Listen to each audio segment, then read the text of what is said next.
Punk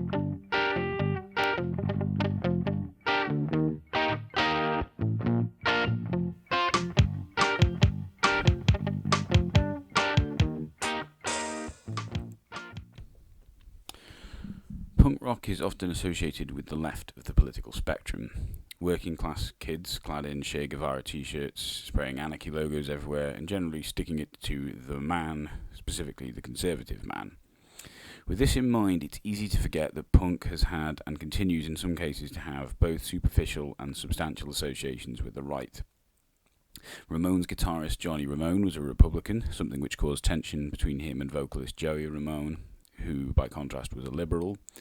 The Jam came out as being conservative voters in 1977, though Paul Weller later claimed this was a publicity stunt drummed up by their management and has since been an outspoken supporter of Labour.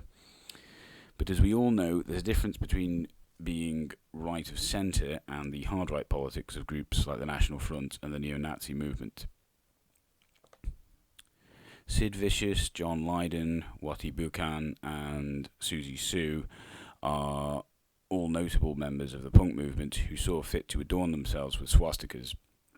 Brian James of The Damned, Tony James of Generation X, and Mick Jones of The Clash had all previously been members of a band called London SS. Sue and Buchan have insisted that their swastikas are non-political, and it has been claimed that SS simply stood for Street Soldiers. Lemmy from Motorhead has made similar justifications for his collection of Nazi memorabilia, including his penchant for wearing iron crosses, assuring his appreciation is purely aesthetic. But there are bands whose association with the hard right was in no doubt sincere, the most notable of which was Skrewdriver, who loudly and proudly pledged their support for neo-Nazism and the White Power movement. Skrewdriver had only one consistent member, Ian Stewart Donaldson, who formed the band in Lancashire in 1976, just as punk rock was taking off in the UK.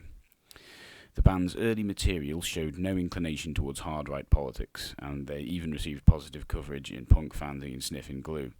Their debut album, All Screwed Up, was also put out by Chiswick Records. Jay Mascis of Dinosaur Jr. has cited Skrewdriver as an influence, although he has emphasised that it is the music, not the political content, that he was influenced by. It wasn't until 1982 that Donaldson put together a new Skrewdriver lineup and expressed support for neo-Nazism and a movement known as Rock Against Communism, an obvious counter to the left-wing movement Rock Against Racism.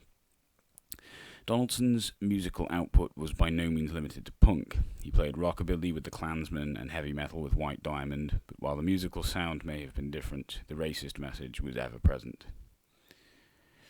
On the 23rd of September 1993, after a career of using his music to both promote and raise funds for hard-right groups such as the National Front, Ian Stewart Donaldson was killed in a car crash. Being the only consistent member of Skrewdriver, his death also meant the death of the band, though sadly his message of hate lives on through his Blood and Honour music network and bands influenced by both the music and politics of Skrewdriver.